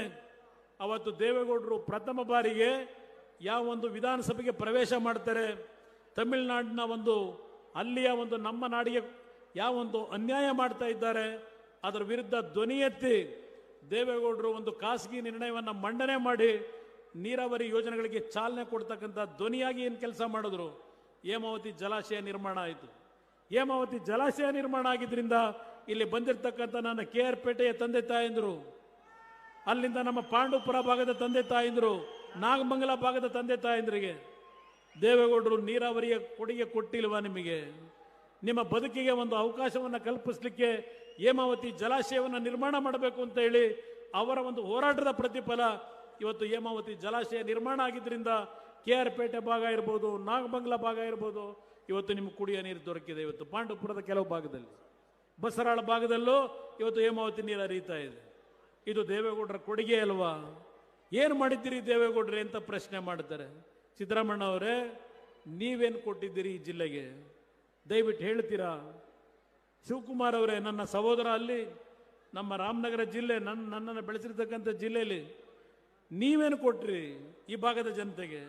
ಅದೇನೋ ಹೇಳ್ತಾರೆ, 8 ಜನ ಒಕ್ಕಲಿಗರಿಗೆ ಟಿಕೆಟ್ ಕೊಟ್ಟವರಂತೀಗ, 8 ಜನ ಒಕ್ಕಲಿಗರಿಗೆ. ಅಲ್ಲೆಲ್ಲೋ ಮೈಸೂರು ಒಕ್ಕಲಿಗ ಅಂತೇಳಿ ಏನು ಹೇಳ್ತಾರೆ, ಅದೊಂದು ಕಾಂಟ್ರವರ್ಸಿ ಮಾಡ್ಕೊಂಡು ಕೂತಿದ್ದಾರೆ. ಇಲ್ಲಿ ಜಾತಿಯ ರಾಜಕಾರಣದ ಮುಖಾಂತರ ನೀವು ನಿಮ್ಮ ಸ್ಥಾನವನ್ನು ಭದ್ರ ಮಾಡ್ಕೋಬೇಕು ಅಂತ ಏನು ಹೊರಟಿದ್ದೀರಿ. ನಮ್ಮ ಒಂದು ಹೋರಾಟ ಇರ್ತಕ್ಕಂಥದ್ದು ನಮ್ಮ ಸ್ಥಾನವನ್ನು ಭದ್ರ ಮಾಡ್ಕೊಳ್ಳೋದಕ್ಕಿಂತ ಹೆಚ್ಚಾಗಿ ಈ ನಾಡಿನ ಜನತೆಯ ಬದುಕನ್ನು ಸರಿಪಡಿಸಬೇಕು ಅಂತಕ್ಕಂಥದ್ದು ನಮ್ಮ ಹೋರಾಟ. ನಿಮ್ಮ ಹೋರಾಟ ಏನು? ಶಿವಕುಮಾರ್ ಅವರೇ ಕೇಳಲಿಕ್ಕೆ ಬಯಸ್ತೀನಿ. ಪೇಪರು ಪೆನ್ನು ಕೇಳಿದ್ರಿ ಕಳೆದ ಚುನಾವಣೆಯಲ್ಲಿ.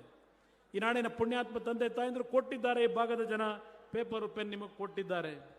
ಪೇಪರು ಪೆನ್ನನ್ನು ಈ ಒಂದು ಕಾವೇರಿ ನೀರನ್ನು ಉಳಿಸ್ಲಿಕ್ಕೆ ಉಪಯೋಗ ಮಾಡಿದ್ರು. ಬೆಂಗಳೂರು ನಗರದಲ್ಲಿ ಯಾವ ದೊಡ್ಡ ದೊಡ್ಡ ಕಟ್ಟಡ ಕಟ್ತಾ ಇದ್ದಾರೆ, ಅವರಿಗೆ ಚದುರಕ್ಕೆ 100 ರೂಪಾಯಿ ಫಿಕ್ಸ್ ಮಾಡ್ಕೊಂಡು ಹಗಲು ತೋರಣೆ ಮಾಡ್ತಕ್ಕಂಥ ಕೆಲಸ ಮಾಡ್ಕೊಂಡು ಹೊರಟಿದ್ದಾರಲ್ಲ, ಅದಕ್ಕೆ ಈ ಪುಣ್ಯಾತ್ಮ ತಂದೆ ತಾಯಂದರು ನಿಮಗೆ ಪೇಪರ್ ಪೆನ್ನು ಕೊಟ್ಟಿದ್ದಾರೆ. ಶಿವಕುಮಾರ್ ಅವರೇ, ಕೇಳಲಿಕ್ಕೆ ಬಯಸ್ತೀನಿ. ನಮ್ಮ ಕೊಡುಗೆ ಬಗ್ಗೆ ಕೇಳ್ತೀರಿ. ರಾಮನಗರ ಜಿಲ್ಲೆ ಯಾವ ಪರಿಸ್ಥಿತಿನಲ್ಲಿತ್ತು? ನಾನು ರಾಮನಗರದ ರಾಜಕೀಯ ಪ್ರಾರಂಭ ಮಾಡಿದಾಗ ಆ ಜಿಲ್ಲೆಯ ಪರಿಸ್ಥಿತಿ ಏನಿತ್ತು? ಇವತ್ತು ಆ ಜಿಲ್ಲೆಯ ಅಭಿವೃದ್ಧಿ ಯಾವ ರೀತಿಯಾಗಿದೆ? ನಿಮ್ಮ ಕೊಡುಗೆ ಏನು, ನನ್ನ ಕೊಡುಗೆ ಏನು? ಸಾರ್ವಜನಿಕವಾಗಿ ಚರ್ಚೆ ಮಾಡಲಿಕ್ಕೆ ಸಿದ್ಧ ಇದ್ದೇನೆ. ಸಾರ್ವಜನಿಕವಾಗಿ ಈ ವೇದಿಕೆ ಮುಖಾಂತರ ಮಂಡ್ಯ ಜಿಲ್ಲೆಯ ಜನತೆಗೆ ನಾನು ಮನವಿ ಮಾಡ್ತೇನೆ, ಒಂದು ಭರವಸೆಯನ್ನು ಕೊಡ್ತೇನೆ. ನನ್ನ ಮೇಲೆ ವಿಶ್ವಾಸ ಇಡಿ. ನನ್ನನ್ನು ಬೆಳೆಸಿರ್ತಕ್ಕಂಥ ಜನ ನೀವು. ನಿಮಗೆ ದ್ರೋಹ ಮಾಡಿದ್ರೆ ನಾನು ದೇವರಿಗೆ ದ್ರೋಹ ಮಾಡಿದಾಗೆ. ಯಾವುದೇ ಕಾರಣಕ್ಕೂ ಈ ಜಿಲ್ಲೆಯ ಜನತೆಗೆ ದ್ರೋಹ ಮಾಡ್ತಕ್ಕಂಥ ಪ್ರಶ್ನೆ ಇಲ್ಲ. ಅದರ ಜೊತೆಗೆ ಯಾವ ನರೇಂದ್ರ ಮೋದಿ ಅವರ ಮುಂದೆ ಚರ್ಚೆ ಮಾಡಲಿಕ್ಕೆ ಇವತ್ತು ಲೋಕಸಭಾ ಸದಸ್ಯರು ಇವತ್ತು ತಯಾರಿಲ್ಲ ಅಂತ ಹೇಳ್ತೀರಿ, ಧೈರ್ಯ ಇಲ್ಲ ಅಂತ ಹೇಳ್ತೀರಿ. ಮಂಡ್ಯ ಜಿಲ್ಲೆಯ ಜನತೆ ಇವತ್ತು ನನಗೆ ಆಶೀರ್ವಾದ ಮಾಡ್ತಕ್ಕಂಥ ನಿರ್ಧಾರ ಏನು ಮಾಡಿದ್ದೀರಿ? ನಿಮ್ಮ ಧ್ವನಿಯಾಗಿ ಯಾವ ಮೇಕೆ ದಾಟಿರಲಿ, ಇವತ್ತು ಕಾವೇರಿ ನೀರಿನಲ್ಲಿ ಈ ಒಂದು ಅಚ್ಚುಕಟ್ಟು ಪ್ರದೇಶದಲ್ಲಿ ಏನು ಅನ್ಯಾಯ ಆಗಿದೆ ಇದೆಲ್ಲವನ್ನ ಸರಿಪಡಿಸ್ತಕ್ಕಂಥದ್ದಷ್ಟೇ ಅಲ್ಲ, ಅಪ್ಪರ ಭದ್ರಾ ಇರಲಿ, ಮಹದಾಯಿ ಇರಲಿ, ಅಲ್ಲಿಂದ ನಮ್ಮ ಅಪ್ಪರ ಕೃಷ್ಣ ಇರಲಿ, ಈ ಎಲ್ಲ ನೀರಾವರಿ ಯೋಜನೆಗಳಿಗೆ ಕೇಂದ್ರ ಸರ್ಕಾರದಿಂದ ಅನುಮತಿಯನ್ನು ನಾವು ತರದೇ ಇದ್ರೆ ಮತ್ತೆಂದು ರಾಜಕೀಯದಲ್ಲಿ ಮುಂದುವರಿಯತಕ್ಕಂಥ ಪ್ರಶ್ನೆ ಇಲ್ಲ. ಇದನ್ನ ನಿಮ್ಮ ಮುಂದೆ ನಾನು ಮಾತು ಕೊಡ್ತಾ ಇದ್ದೇನೆ. ನನ್ನ ರೈತರು ಇವತ್ತು ನೆನ್ನೆ ನಾನು ಹೋಗಬೇಕಾದ್ರೆ ಹೇಳಿದ್ರು, ಕೆಲವು ಹಳ್ಳಿನಲ್ಲಿ ನನ್ನ ತಾಯಿ ಅಂದರು, ನಮ್ಗೆ 2,000 ರೂಪಾಯಿ ಹಾಕಬೇಕು, ನಾವು ಬೆಳೀತಕ್ಕಂಥ ಬೆಳೆಗೆ ಸರಿಯಾದ ರೀತಿ ನೀರು ಕೊಡಿ, ಸರಿಯಾದ ರೀತಿಯ ಬೆಂಬಲ ಬೆಲೆ ಕೊಡಿ. ನಿಮ್ಮ 2,000 ರೂಪಾಯಿಯೂ ಬೇಡ, ನಿಮ್ಮ ಬಿಟ್ಟಿ ಬಸ್ ಪಾಸು ಬೇಡ, ನಮ್ಮ ಬದುಕ ಶಕ್ತಿ ಇದೆ ಅಂತಕ್ಕಂಥದ್ದನ್ನ ಕೆಲವು ಹಳ್ಳಿಯ ನನ್ನ ತಾಯಂದರು ನನ್ನ ಕಾರನ್ನು ನಿಲ್ಲಿಸಿ ನೆನ್ನೆ ಏನು ಹೇಳಿದ್ದೀರಿ. ಇವತ್ತು ನನ್ನ ಕಾರ್ಯಕ್ರಮ, ನನ್ನ ನಾಡಿನ ಜನತೆ ಇನ್ನೊಬ್ಬರ ಮುಂದೆ ಕೈ ಒಡ್ಡದೆ ಇನ್ನೊಬ್ಬರಿಗೆ ಕೈ ಎತ್ತಿ ದಾನ ಮಾಡ್ತಕ್ಕಂಥ ಶಕ್ತಿಯನ್ನ ನಿಮಗೆ ತಂದುಕೊಡಬೇಕು ಅನ್ನೋದು ನನ್ನ ಕಾರ್ಯಕ್ರಮ. ಯಾವ ಒಂದು ಪಂಚರತ್ನ ಯೋಜನೆಗಳನ್ನು ಈ ನಾಡಿನಲ್ಲಿ ತರಲಿಕ್ಕೆ ಒಂದು ಅವಕಾಶವನ್ನು ಕೇಳಿದೆ ನಾನು ಇನ್ನೂ ಈ ನಾಡಿನ ಜನತೆ ಸಂಪೂರ್ಣವಾಗಿ ಬೆಂಬಲ ಕೊಟ್ಟಿಲ್ಲ. ಇವತ್ತು ಬಿಜೆಪಿ ಜೊತೆ ನಾನು ಮೈತ್ರಿಯ ಒಂದು ಸಂಬಂಧ ಬೆಳೆಸಿರ್ತಕ್ಕಂಥದ್ದು ಕೇಂದ್ರದಲ್ಲಿ ಇವತ್ತು ನರೇಂದ್ರ ಮೋದಿ ಅವರ ಶಕ್ತಿ ಏನಿದೆ, ಇಡೀ ದೇಶದ ಜನತೆ ನರೇಂದ್ರ ಮೋದಿ ಅವರು ಇವತ್ತು ಪ್ರಧಾನಮಂತ್ರಿ ಆಗ್ತಾರೆ ಅಂತಕ್ಕಂಥ ಕೂಗನ್ನು ಏನು ಹೇಳ್ತಾ ಇದ್ದೀರಿ, ಇವತ್ತು ನರೇಂದ್ರ ಮೋದಿ ಅವರು ಪ್ರಧಾನಮಂತ್ರಿ ಆಗ್ತಕ್ಕಂಥದ್ದು ನಿಶ್ಚಯ ಅಂತಕ್ಕಂಥದ್ದೇನಿದೆ. ಈ ಸಂದರ್ಭದಲ್ಲಿ ನನ್ನ ನಾಡಿನ ರೈತರಿಗೆ ನೀವು ಬೆಳೀತಕ್ಕಂಥ ಬೆಳೆಯ ಸಂರಕ್ಷಣೆ, ನೀವು ಬೆಳೀತಕ್ಕಂಥ ಬೆಳೆಗೆ ಸರಿಯಾದ ರೀತಿಯ ಬೆಲೆ ದೊರಕತಕ್ಕಂಥ ನಿಟ್ಟಿನಲ್ಲಿ ನಿಮ್ಮ ಧ್ವನಿಯಾಗಿ ದೇವೇಗೌಡರ ಅವರ ಸಲಹೆಗಳ ಮೇರೆಗೆ ನಿಮ್ಮ ಧ್ವನಿಯಾಗಿ ಈ ರಾಜ್ಯದ 28 ಲೋಕಸಭಾ ಸದಸ್ಯರನ್ನ ಜೊತೆಗೂಡಿ ಇವತ್ತು ನಮ್ಮ ರಾಜ್ಯಕ್ಕೆ ಆದಂಥ ಅನ್ಯಾಯವನ್ನು ಸರಿಪಡಿಸಲಿಕ್ಕೆ ನಿಮ್ಮ ಜೊತೆಯಲ್ಲಿ ಇವತ್ತು ನಾನು ಧ್ವನಿಯಾಗಿ ಕೆಲಸ ಮಾಡ್ತೇನೆ. ನನ್ನ ಮೇಲೆ ವಿಶ್ವಾಸ ಇಡಿ. ನಾನು ಯಾವುದೇ ರೀತಿಯಲ್ಲಿ ದೊಡ್ಡ ಶಿಕ್ಷಣ ಸಂಸ್ಥೆಗಳನ್ನು ಕಟ್ಟಿಲ್ಲ, ದೊಡ್ಡ ಕೈಗಾರಿಕೆಗಳನ್ನು ನಾನು ನಿರ್ಮಾಣ ಮಾಡಿಲ್ಲ, ಇಲ್ಲ ದೊಡ್ಡ ಕಟ್ಟಡಗಳನ್ನು ಕಟ್ಟಿ ಬಾಡಿಗೆ ತಗೋತಾ ಇಲ್ಲ. ನಾನು ರಾಜಕಾರಣಕ್ಕೆ ಬರೋದಕ್ಕಿಂತ ಮುಂಚೆ ನಮ್ಮ ಮೈಸೂರಿನ ಚೆನ್ನಾಂಬಿಕಾ ಹಂಚಿಕೆ ಸಂಸ್ಥೆ ಆ ನಜರ್ಬಾದ್ ರೋಡ್ನಲ್ಲಿ ನನ್ನ ವಿದ್ಯಾಭ್ಯಾಸ ಮುಗಿಸಿದ ನಂತರ ಅಲ್ಲೇನೋ ಒಂದು ಚಿತ್ರರಂಗದಲ್ಲಿ ಹಂಚಿಕೆದಾರನಾಗಿ ಕೆಲಸ ಮಾಡಿದ್ದೇನೆ. ಅಲ್ಲಿ ಸಂಪಾದನೆ ಮಾಡಿದಂಥ ಹಣದಲ್ಲಿ ಕೇತಗನಹಳ್ಳಿ ಗ್ರಾಮದಲ್ಲಿ 45 ಎಕರೆ ಭೂಮಿ 83ನೇ ಇಸ್ವಿನಲ್ಲಿ ನಾನು ಕೊಂಡುಕೊಂಡಂಥದ್ದು.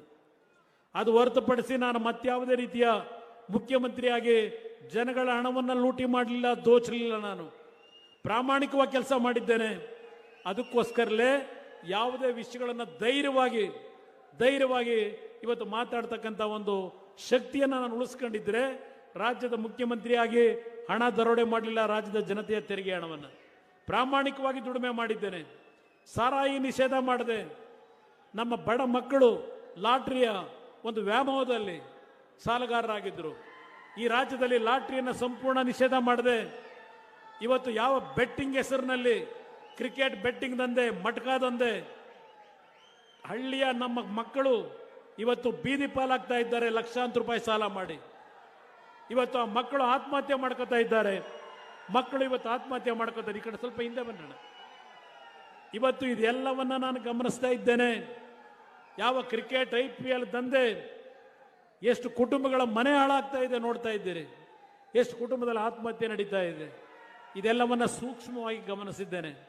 ನಾನು ಆ ರೀತಿಯ ಪಾಪದ ಹಣವನ್ನು ಸಂಪಾದನೆ ಮಾಡತಕ್ಕಂಥ ಆ ನಡವಳಿಕೆಯಲ್ಲಿ ಬಂದಿದ್ದರೆ 2006 ನಾನೇನು ಮುಖ್ಯಮಂತ್ರಿ ಇದ್ದೆ, ಈ ರಾಜ್ಯದಲ್ಲಿ ಹಳ್ಳಿಯ ಹೆಣ್ಣು ಮಕ್ಕಳು ಸಾರಾಯಿಯನ್ನು ನಿಷೇಧ ಮಾಡುವಂತೇಳಿ ನಾನು ಹಳ್ಳಿಗೆ ಬಂದಾಗ ನೀವೇನು ಹೇಳಿದ್ರಿ, ಈ ರಾಜ್ಯದಲ್ಲಿ ಸಾರಾಯಿಯನ್ನು ಸಂಪೂರ್ಣ ನಿಷೇಧ ಮಾಡಿಕೊಟ್ಟೆ. ಅವತ್ತು ನನಗೆ ಯಾವ ಮಟ್ಟದಲ್ಲಿ ಆಮಿಷ ಒಡ್ಡಿದ್ರು. ಆ ಪಾಪದ ಹಣವನ್ನು ನಾನು ಪಡಿಲಿಕ್ಕೆ ಹೋಗಲಿಲ್ಲ. ನಿಮ್ಮ ಧ್ವನಿಯಾಗಿ ಕೆಲಸ ಮಾಡಿದ್ದೇನೆ. ಈ ರಾಜ್ಯದಲ್ಲಿ ಆ ಬಡ ಕುಟುಂಬದ ಮಕ್ಕಳು ಲಾಟ್ರಿಯ ವ್ಯಾಮೋಹಕ್ಕೆ ಒಳಗಾಗದ ಬೇಡ ಅಂತೇಳಿ ಲಾಟ್ರಿಯನ್ನು ನಿಷೇಧ ಮಾಡಿಕೊಟ್ಟೆ. ಇವತ್ತು ಕೇಂದ್ರ ಸರ್ಕಾರ ನಮಗೆ ದುಡ್ಡು ಕೊಡಲಿಲ್ಲ ಅಂತಾರೆ. ನೀವೇನ್ ಮಾಡ್ತಾ ಇದ್ದೀರಿ? ನಾನು ಈ ರಾಜ್ಯದಲ್ಲಿ ಮುಖ್ಯಮಂತ್ರಿ ಆಗಿದ್ದೆ. ಹಲವಾರು ಸಂದರ್ಭದಲ್ಲಿ ಪ್ರವಾಹಗಳು ಬಂದಾಗ, ಬರಗಾಲದಲ್ಲಿ ನಾವು ಕೇಂದ್ರ ಸರ್ಕಾರ ಕೊಡಲಿಲ್ಲ ಅಂತ ಕೂರಲಿಲ್ಲ, ಹಣ ಬಿಡುಗಡೆ ಮಾಡಿದ್ದೀವಿ. ಯಡಿಯೂರಪ್ಪನವರಿಗೆ ಹೇಳ್ತಾ ಇದ್ರು. ನಾನು 4ನೇ ಬಾರಿ ಮುಖ್ಯಮಂತ್ರಿ ಆದಾಗ ಕೇಂದ್ರದಲ್ಲಿ ಕಿಸಾನ್ ಸಮ್ಮಾನ್ ಯೋಜನೆಯಲ್ಲಿ 6,000 ರೂಪಾಯಿಗಳನ್ನು ಪ್ರತಿ ವರ್ಷ 3 ಕಂತುಗಳಲ್ಲಿ ಪ್ರಧಾನಮಂತ್ರಿಗಳು ಈ ದೇಶದ ರೈತರಿಗೆ ಕೊಡ್ತಾ ಇದ್ದಾರೆ. ಅದಕ್ಕೆ ಬೆಂಬಲವಾಗಿ ನಾನು ಮುಖ್ಯಮಂತ್ರಿಯಾಗಿ 4,000 ರೂಪಾಯಿಗಳನ್ನು ಕೊಡ್ತಕ್ಕಂಥ ವ್ಯವಸ್ಥೆಯನ್ನು ಮಾಡಿಕೊಟ್ಟೆ. ಇವತ್ತು ಸಿದ್ದರಾಮಯ್ಯನವರೇ ತೆಗೆದುಹಾಕಿದ್ದೀರಿ ಅಂತ ಹೇಳ್ತಾ ಇದ್ದಾರೆ. ಇದು ರೈತರಿಗೆ ಕೊಟ್ಟಂತ ಕೊಡುಗೆ ಈ ಕಾಂಗ್ರೆಸ್ ಸರ್ಕಾರದ್ದು. ಇವತ್ತು ಅವ್ರು ಹೇಳ್ತಾರೆ, ಬರಗಾಲದಿಂದ ತೊಂದರೆಗೊಳಗಾಗಿರ್ತಕ್ಕಂಥ, ಬೆಳೆ ನಷ್ಟ ಆಗಿರ್ತಕ್ಕಂಥ ಕುಟುಂಬಗಳಿಗೆ 624 ಕೋಟಿ ಕೊಟ್ಟಿದ್ದೇನೆ ಅಂತಾರೆ. ಹೆಕ್ಟರ್ಗೆ 2,000 ರೂಪಾಯಿ. ಏನು ನನ್ನ ರೈತರು ಭಿಕ್ಷುಕರ? ನಮ್ಮ ರೈತರು 2,000 ರೂಪಾಯಿ ತಗೊಂಡು ಏನು ಮಾಡ್ತೀರಿ ಆ ಬೆಳೆ ಪರಿಹಾರ ಕೇಳಲಿಕ್ಕೆ ಬಯಸ್ತೀನಿ. ಇದು ಅವರು ಹೇಳ್ತಾರೆ. ಆದರೆ ಇದೇ ಸಿದ್ದರಾಮಯ್ಯನವರ ಸರ್ಕಾರ, ಅವರ ಗ್ಯಾರಂಟಿ ಕಾರ್ಯಕ್ರಮ ನುಡಿದಂತೆ ನಡೆದಿದ್ದೇವೆ. ಏನು ನುಡಿದಂತೆ ನಡೆದಿದ್ದೀರಿ ಸಿದ್ದರಾಮಯ್ಯನವರೇ? ನೀವು ನುಡಿದಂತೆ ನಡೆದಿರ್ತಕ್ಕಂಥ ನಿಮ್ಮ 5 ಗ್ಯಾರಂಟಿ ಕಾರ್ಯಕ್ರಮ ಯಾವ ಬೆಲೆಯನ್ನ ತೆತ್ತು ಆ 5 ಕಾರ್ಯಕ್ರಮವನ್ನು ಕೊಟ್ಟಿದ್ದೀರಿ? ಯಾವ ಬೆಲೆಯನ್ನು ತೆತ್ತಿದ್ದೀರಿ? ಆ ಆ ಒಂದು ಹಣವನ್ನ ಸಾಲ ತೀರಿಸ್ತಕ್ಕಂಥ ಕಾರ್ಯವನ್ನ ಯಾರ ತಲೆಗೆ ಕಟ್ಟಿದ್ದೀರಿ ಸಿದ್ದರಾಮಯ್ಯನವರೇ? ಇಲ್ಲಿರ್ತಕ್ಕಂಥ ಪುಣ್ಯಾತ್ಮರ ತಂದೆ ತಾಯಂದಿರು ನೀವು ಆ ಒಂದು 2,000 ರೂಪಾಯಿ ಗ್ಯಾರಂಟಿ ಅದಂತದ್ದು ನಮ್ಮ ಹೆಣ್ಣು ಮಕ್ಕಳಿಗೆ ಫ್ರೀ ಬಸ್ ಪಾಸು, ಅದೆಂಥದ್ದು ನಿಮಗೆ 200 ಯೂನಿಟ್ ವಿದ್ಯುತ್ ಶಕ್ತಿ, ಇದೆಲ್ಲ ಏನು ಹೇಳಿದ್ದಾರೆ? 52,000 ಕೋಟಿ ಕೊಡ್ತಾ ಇದ್ದೇವೆ ಈ ವರ್ಷ ಅಂತ ಹೇಳಿದ್ದಾರೆ. ನಾನು ನಿಮ್ಮನ್ನು ಕೇಳ್ತೀನಿ, ಈ 52,000 ಕೋಟಿ ಯಾವ ಉತ್ಪಾದನೆಯಿಂದ ಕೊಡ್ತಾ ಇದ್ದೀರಿ? 1,05,000 ಕೋಟಿ ಸಾಲ ಮಾಡ್ಕೊಂಡಿದ್ದೀರಿ. ಆ 1,05,000 ಕೋಟಿನಲ್ಲಿ 52,000 ಕೋಟಿ ಇಲ್ಲಿ ಕೊಟ್ಟರೆ ಇನ್ನು 48-50,000 ಕೋಟಿ ಇದೆಯಲ್ಲ ನಿಮ್ಮ ಸಾಲ ಮಾಡ್ಕೊಂಡಿರೋದು. ಈ 1 ಲಕ್ಷ ಕೋಟಿ ಸಾಲ ತೀರ್ಸರು ಯಾರು? ಈ ವರ್ಷ ಒಂದೇ ವರ್ಷ 1 ಲಕ್ಷ ಕೋಟಿ ಸಾಲ ಮಾಡಿದ್ದಾರೆ. ನಿಮ್ಗೆ 52,000 ಕೋಟಿ ಕೊಟ್ಟಿದ್ದೇವೆ ಅಂತಾರೆ. ನನ್ನ ತಾಯಂದರಿಗೆ ಮನವಿ ಮಾಡ್ತೇನೆ, ಆ ಸಾಲ ನೀವು ಮುಂದಿನ ದಿನಗಳಲ್ಲಿ ಸರ್ಕಾರ ಸಾಲ ಬರೆದು ಹರಾಜಿಗೆ ಬರ್ತಕ್ಕಂಥ ಸಂದರ್ಭದಲ್ಲಿ ಆ ಸಾಲ ತೀರಿಸ್ತಕ್ಕಂಥ ಹೊರೆ ಈ ರಾಜ್ಯದ 7 ಕೋಟಿ ಜನತೆ ಮೇಲೆ ಇವತ್ತು ಆಗ್ತಾ ಇದ್ದಾರೆ. ನಾವೇನು ಧರ್ಮಕ್ಕೆ ನಿಮಗೆ 52,000 ಕೋಟಿ ಕೊಡ್ತಾ ಇಲ್ಲ. ನಿಮ್ಮ ದುಡ್ಡನ್ನ ಕೊಡ್ಲಿಕ್ಕೆ, ನಿಮ್ಗೆ 52,000 ಕೋಟಿ ಕೊಡ್ಲಿಕ್ಕೆ ಪ್ರತಿ ವರ್ಷ 1 ಲಕ್ಷ ಸಾಲ ಮಾಡಿ ಇವತ್ತು ಆ ದುಡ್ಡು ನಿಮಗೆ ಕೊಡ್ತಾ ಇದ್ದಾರೆ. ಸಾಲದ ಹೊರೆ ನಿಮ್ಮ ತಲೆ ಮೇಲೆ ಹೊರಿಸ್ತಾರೆ. ಇದು ಇವ್ರ ಘನಕಾರ್ಯ, ಇವ್ರು ಮಾಡ್ತಿರ್ತಕ್ಕಂಥ ಘನಕಾರ್ಯ. ಯೋಚನೆ ಮಾಡಿ ನನ್ನ ಬಂಧುಗಳು, ಇವತ್ತು ನೀವು ಬದುಕ್ತಕ್ಕಂಥ ಶಕ್ತಿಯನ್ನ ಇವತ್ತು ಒಂದೊಂದು ಗ್ರಾಮ ಪಂಚಾಯಿತಿಗಳಲ್ಲಿ ಒಂದು ಗೋಡನ್ಗಳನ್ನು ಕಟ್ಟಿ ನೀವು ಬೆಳೀತಕ್ಕಂಥ ಬೆಳೆಯನ್ನು ರಕ್ಷಣೆ ಮಾಡ್ತಕ್ಕಂಥದ್ದಕ್ಕೆ ಹಲವಾರು ನಮ್ಮ ಹಳ್ಳಿಗಳಲ್ಲಿ, ಗ್ರಾಮೀಣ ಪ್ರದೇಶದಲ್ಲಿ ಎಲ್ಲಿ ತರಕಾರಿ ಬೆಳೀತೀರಿ ಗೊತ್ತಿದೆ ನನಗೆ. KR ಪೇಟೆ ತಾಲೂಕಿನಲ್ಲಿ ತರಕಾರಿಯನ್ನು ಬೆಳೆದು ಬೇರೆ ಬೇರೆ ರಾಜ್ಯಕ್ಕೆ ನೀವು ಇವತ್ತು ರವಾನೆ ಮಾಡ್ತಕ್ಕಂಥ ರೈತ ಬಂಧುಗಳಿದ್ದೀರಿ ಕಷ್ಟಪಟ್ಟು. ಅದನ್ನು ಮಾರಾಟ ಮಾಡೋಕ್ಕಾಗದೇ ಇದ್ದಾಗ ಹವಾನಿಯಂತ್ರಿತವಾದಂಥ ಒಂದು ಗೋಡನ್ಗಳನ್ನು ಕಟ್ಟಿದ್ರೆ ಇವತ್ತು ನಮ್ಮ ರೈತರು ಯಾವಾಗ ಬೆಲೆ ಮಾರ್ಕೆಟಲ್ಲಿ ಜಾಸ್ತಿ ಆಗುತ್ತೆ ಮಾರಾಟ ಮಾಡ್ತಕ್ಕಂಥ ಶಕ್ತಿಯನ್ನ ಈ ರಾಜ್ಯದಲ್ಲಿ ತಂದಾಗ ನನ್ನ ರೈತರಿಗೆ ನೀವು 2,000 ರೂಪಾಯಿ ಕೊಡಬೇಕಾಗಿಲ್ಲ. ಬಡಮ್ಮ 10 kg ಅಕ್ಕಿ ಹೇಳ್ತಾ ಇದ್ದಾರೆ. 10 kg ಅಕ್ಕಿನಲ್ಲಿ ನೀವು ಅರ್ಥ ಮಾಡ್ಕೋಬೇಕು, ಕೇಂದ್ರ ಸರ್ಕಾರದಿಂದ ನರೇಂದ್ರ ಮೋದಿ ಅವರು ಮುಂದಿನ 2028ನೇ ಇಸ್ವಿವರೆಗೆ 80 ಕೋಟಿ ಜನತೆಗೆ, ಈ ದೇಶದ 80 ಕೋಟಿ ಬಡವರ್ಗದ ಜನತೆಗೆ ಪ್ರತಿ ತಿಂಗಳು 5 kg ಅಕ್ಕಿ ಫ್ರೀ ಅವರು ಕೊಡ್ತಾ ಇರೋದು. ಸಿದ್ದರಾಮಯ್ಯ ಸರ್ಕಾರ ಅಲ್ಲ ಕೊಡ್ತಾ ಇರೋದು. ದಯವಿಟ್ಟು ಅರ್ಥ ಮಾಡ್ಕೋಬೇಕಾಗ್ತದೆ ನೀವು. 5 kg ಅಕ್ಕಿ ನರೇಂದ್ರ ಮೋದಿ ಅವರು ಕೇಂದ್ರ ಸರ್ಕಾರದಿಂದ ಕೊಡ್ತಾ ಇದ್ದಾರೆ, ಪುಕ್ಕಟ್ಟೆ ಅಕ್ಕಿನ. ಇನ್ನು 5 kg ಅಕ್ಕಿನ ಇವರು ಕೊಡ್ಲಿಕ್ಕೆ ಸಾಧ್ಯ ಇಲ್ಲದೆ 170 ರೂಪಾಯಿ ಇವತ್ತು ನಿಮಗೆ ಕೊಡ್ತೀವಿ ಅಂತ ಹೇಳಿದ್ದಾರೆ. ಎಷ್ಟು ಜನಕ್ಕೆ ದುಡ್ಡು ಬತ್ತಿದೆಯೋ ಏನು ಕಥೆಯೋ ಗೊತ್ತಿಲ್ಲ. ಈ ಕಾರ್ಯಕ್ರಮಕ್ಕೆ ದುಡ್ಡೆಲ್ಲಿ ತರ್ತಾ ಇದ್ದಾರೆ? ಒಂದು ಕಡೆ ಸಾಲ, ಇನ್ನೊಂದು ಕಡೆ ಪ್ರತಿದಿನ ಸಾಯಂಕಾಲ ನಮ್ಮ ಹಳ್ಳಿಯ ಜನ ಒಂದು ಕಾಲದಲ್ಲಿ ರಾತ್ರಿ ಜನ ಮಲಗದ ಮೇಲೆ 10 ಗಂಟೆ 11 ಗಂಟೆ ಮೇಲೆ ಯಾವುದಾದ್ರೂ ಒಂದು ಮದ್ಯಪಾನದ ಅಂಗಡಿಯಲ್ಲಿ ಕುಡಿದ್ಬಿಟ್ಟು ಕದ್ದು ಮನೆಗೆ ಹೋಗಿ ಮಲಗ್ತಿದ್ದು. ಆದರೆ ಇವತ್ತೆಲ್ಲಿಗೆ ಬಂದಿದ್ದೀವಿ? ಬೆಳಗ್ಗೆ 6 ಗಂಟೆಗೆ ಬಾಟ್ಲು ಸಪ್ಲೈ ಮಾಡ್ತಾರೆ ನಿಮಗೆ. ಟೀ ಅಂಗಡಿ ಅಲ್ಲ, ಮದ್ಯದ ಅಂಗಡಿಗಳು ಬೆಳಗ್ಗೆ 6 ಗಂಟೆಗೆ ಪ್ರಾರಂಭ ಮಾಡಿದ್ದಾರೆ ಹಳ್ಳಿನಲ್ಲಿ. ಅದರ ರೇಟ್ ಎಲ್ಲಿಗೆ ತಗೊಂಡು ಹೋಗಿದ್ದಾರೆ? ಇಲ್ಲಿ 2,000 ರೂಪಾಯಿ ಕೊಟ್ಟು ನಿಮ್ಮ ಹತ್ರ 7,000-8,000 ರೂಪಾಯಿ ವಸೂಲಿ ಮಾಡ್ತಾರೆ, ನಿಮ್ಮ ಜೋಬಕ್ಕೆ ಕೈ ಹಾಕಿದ್ದಾರೆ. ಇದು ಇವರ ಸಾಧನೆ. ದಯವಿಟ್ಟು ನನ್ನ ಮಂಡ್ಯ ಜಿಲ್ಲೆ ಜನತೆಗೆ ನಾನು ಇನ್ನೂ ಏನು ಬೆಂಗಳೂರು ಗ್ರಾಮಾಂತರ ಲೋಕಸಭಾ ಕ್ಷೇತ್ರದ ಅಭ್ಯರ್ಥಿ ಪರವಾಗಿ ಈಗ ಇಲ್ಲಿಂದ ಚುನಾವಣೆಗೆ ಅಲ್ಲಿ ಹೋಗಬೇಕಾಗಿದೆ. ನನ್ನ ಮೇಲೆ ವಿಶ್ವಾಸ ಇಡಿ. ನಿಮ್ಮ ಕಷ್ಟಗಳನ್ನು ಬಗೆಹರಿಸ್ತಕ್ಕಂಥದ್ದಕ್ಕೆ, ಈ ಜಿಲ್ಲೆಯ ಸಮಗ್ರ ಅಭಿವೃದ್ಧಿಗೆ ನಾನು ಮುಂದಿನ ದಿನಗಳಲ್ಲಿ ಕೇಂದ್ರ ಸರ್ಕಾರದಿಂದ ಇಲ್ಲೆಲ್ಲ ಪ್ರಮುಖ ರಸ್ತೆ ಮಾಡೋದಷ್ಟೇ ಅಲ್ಲ, ಹಲವಾರು ರೀತಿಯ ಯೋಜನೆಗಳಿದ್ದಾವೆ.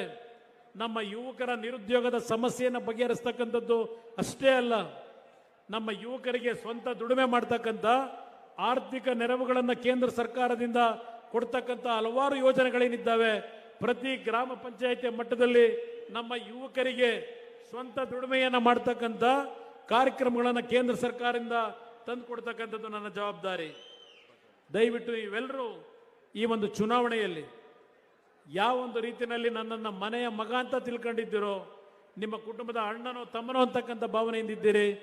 ಈ ಬಾರಿ ಜನತಾದಳವನ್ನ ಮತ್ತು ಬಿಜೆಪಿಯ ಮೈತ್ರಿಯ ಒಂದು ಹೊಂದಾಣಿಕೆ ಏನಿದೆ, ನಿಮ್ಮೆಲ್ಲರ ಆಶೀರ್ವಾದ, ನನ್ನ ಬಿಜೆಪಿಯ ಕಾರ್ಯಕರ್ತರು, ಜನತಾದಳದ ಕಾರ್ಯಕರ್ತರು ಒಗ್ಗಟ್ಟಾಗಿ ಬಹುಶಃ ಕರ್ನಾಟಕ ರಾಜ್ಯದಲ್ಲಿ ಐತಿಹಾಸಿಕವಾದಂತಹ ಹೆಚ್ಚಿನ ಬಹುಮತವನ್ನ ನಿಮ್ಮೆಲ್ಲರ ಆಶೀರ್ವಾದದಿಂದ ಈ ಚುನಾವಣೆಯಲ್ಲಿ ನೀಡತಕ್ಕಂಥದ್ರ ಮುಖಾಂತರ ಇವತ್ತು ಯಾವ ಕಾಂಗ್ರೆಸ್ನ ಅಭ್ಯರ್ಥಿ, ಪಾಪ ಕಾಂಗ್ರೆಸ್ನ ಅಭ್ಯರ್ಥಿ ಬಗ್ಗೆ ನಾನು ಚರ್ಚೆ ಮಾಡಲ್ಲ.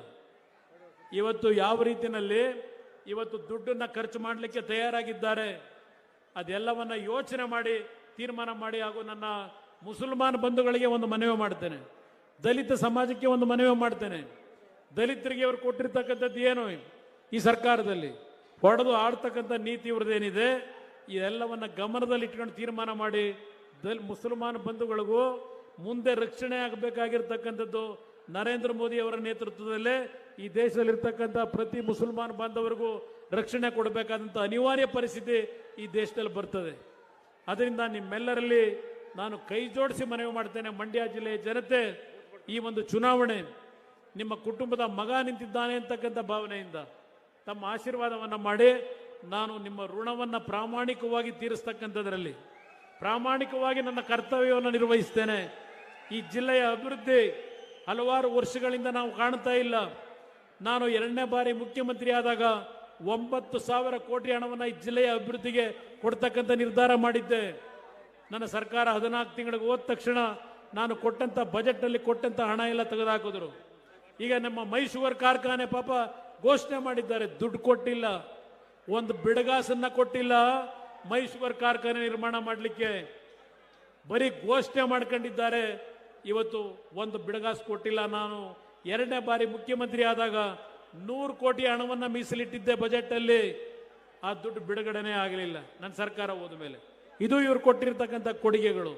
ಇದು ಯಾವುದನ್ನು ನಂಬಬಾರದು ಅಂತಕ್ಕಂಥ ಮಾತನ್ನ ಹೇಳಿ ನಿಮ್ಮಲ್ಲಿ ಕೈ ಜೋಡಿಸಿ ಮನವಿ ಮಾಡಿ ಈ ಒಂದು ಜಿಲ್ಲೆಯ ಈ ನಾಡಿನ ಅಭಿವೃದ್ಧಿಗೆ ಒಂದು ಅವಕಾಶವನ್ನ ತಾವೆಲ್ಲರೂ ನೀಡೋದ್ರ ಮುಖಾಂತರ ಈ ರಾಜ್ಯದ ಧ್ವನಿಯಾಗಿ ದೇವೇಗೌಡರ ಮಾರ್ಗದರ್ಶನದಲ್ಲಿ ಇವತ್ತು ಲೋಕಸಭೆಯಲ್ಲಿ ಕೆಲಸವನ್ನು ನಿರ್ವಹಣೆ ಮಾಡಲಿಕ್ಕೆ ನಿಮ್ಮೆಲ್ಲರ ಆಶೀರ್ವಾದವನ್ನು ನೀಡಬೇಕು ಅಂತ ಹೇಳಿ ಮತ್ತೊಮ್ಮೆ ಕೈ ಜೋಡಿಸಿ ಮನವಿ ಮಾಡಿ ನಿಮ್ಮೆಲ್ಲರಿಗೆ ವಂದಿಸಿ ಇವತ್ತು ಏನು ಈ ಕಾರ್ಯಕ್ರಮವನ್ನು ಅತ್ಯಂತ ಯಶಸ್ವಿಯಾಗಿ ನಿರ್ವಹಣೆ ಮಾಡಿದ್ದೀರಿ. ಇವತ್ತು ಮತ್ತೊಮ್ಮೆ ನಿಮ್ಮೆಲ್ಲರಿಗೆ ನನ್ನ ಗೌರವಪೂರ್ವಕವಾದ ವಂದನೆಗಳನ್ನು ಸಲ್ಲಿಸಿ ನನ್ನ 2 ಮಾತನ್ನು ಮುಗಿಸ್ತೇನೆ. ಜೈ ಹಿಂದ್, ಜೈ ಕರ್ನಾಟಕ. ಮಾತು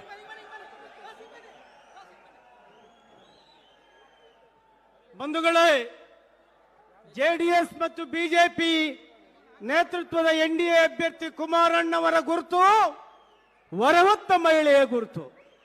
ಈ ಬಾರಿಯ ಮಂಡ್ಯ ಲೋಕಸಭಾ ಅಭ್ಯರ್ಥಿ ನಾಡಿನ ಹೃದಯವಂತ ರಾಜಕಾರಣಿ ಮಾಜಿ ಮುಖ್ಯಮಂತ್ರಿ ಎಚ್.ಡಿ. ಕುಮಾರಸ್ವಾಮಿಯವರ ಗುರುತು ವರವತ್ತ ಮಹಿಳೆಯ ಗುರುತು.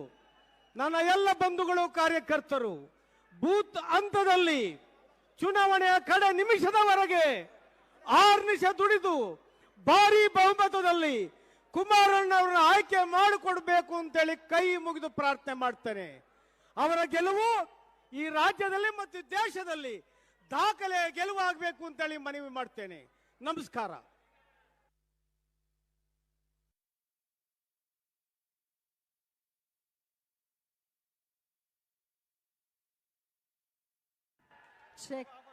ಮತ್ತೊಮ್ಮೆ ಉಚ್ಚರಿಸ್ತಾ, ಮೈತ್ರಿ ಅಭ್ಯರ್ಥಿ ಆಗಿರ್ಬೋದು ನಮ್ಮ ಜೆಡಿಎಸ್ ಪಕ್ಷದ ಗುರುತಿಗೆ ತಮ್ಮ ಮತವನ್ನ ಚಲಾಯಿಸಿ ಅಂತ ಹೇಳ್ತಾ ಕುಮಾರಣ್ಣ ಅವರಿಗೆ ಶುಭವಾಗ್ಲಿ, ಜಯವಾಗ್ಲಿ.